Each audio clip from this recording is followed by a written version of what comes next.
రాము నిజాయితీతో ప్రజలకు సహాయ సహకారాలు చేస్తూ ఉండే ఒక పేద రైతు. రాము ఎల్లప్పుడూ ప్రజల సమస్యల గురించి ఆలోచిస్తూ ఉంటాడు. ప్రజలు తమపై విధించిందిన పన్నుల గురించి ఆలోచిస్తూ బాధపడుతూ ఉంటారు. మంత్రి సోమదేవ్ రాజు ఆర్యన్ సలహాదారుడు, గర్విష్ఠుడు మరియు అధికార దాహం గలవాడు. ఒకరోజు రాజు ఆర్యన్కి తన మంత్రులు నిజాయితీ లేనివారని మరియు తన మంత్రుల వలన రాజ్యంలో పేదలు బాధపడుతున్నారని తెలుసుకొని ఆందోళన చెందుతాడు. రాజు ఆర్యన్ తన రాజ్యం యొక్క నిజాలు తెలుసుకోవటానికి ప్రయాణికుడి వేషంలో బయటకు వెళ్లాలని నిర్ణయించుకున్నానని చెప్తాడు. రాణి తారా రాజుకు మద్దతు ఇస్తుంది.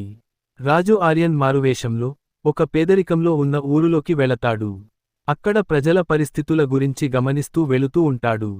ప్రజలు ఎవరో బిచ్చగాడు అనుకోని గ్రామస్తులు ఎవ్వరూ అతనిని పట్టించుకోరు. ప్రజాపాలన సరిగా లేదని తెలుసుకుంటాడు. రాత్రి అవుతుండటంతో రాము సోదరుడు చాలాసేపు చూసి అతను ఈ ఊరువాడు కాదని కనుక్కొని ఆర్యన్ను తీసుకెళ్లి భోజనం పెట్టి ఆశ్రయం ఇస్తాడు. మరుసటి రోజు ఉదయాన్నే రాము ఆర్యన్ రాజు అని తెలియక ఇలా చెప్పుతూ ఉంటాడు. మా దగ్గర పెద్దగా ఏమీ లేదు, కానీ మా దగ్గర ఉన్నదాంట్లో ఒకరికి ఒకరు నిజాయితీతో పంచుకుంటూ ఉంటాం. మా పేదరిక పరిస్థితులు ఇలా ఉంటే మంత్రులు అన్యాయమైన పన్నులు వసూలు చేస్తున్నారని చెప్తాడు.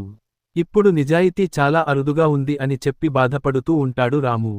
రాజు ఆర్యన్ నిజం తెలుసుకొని తన మనసులో బాధపడి అక్కడ నుండి వెళ్ళిపోతాడు. రాజు రాజభవనానికి తిరిగి వచ్చి అత్యవసర సమావేశం ఏర్పాటు చేస్తాడు. అదనపు పన్నులను రద్దు చేస్తాడు మరియు మంత్రులపై ఇలా ఎలా చేశారని కోపడతాడు.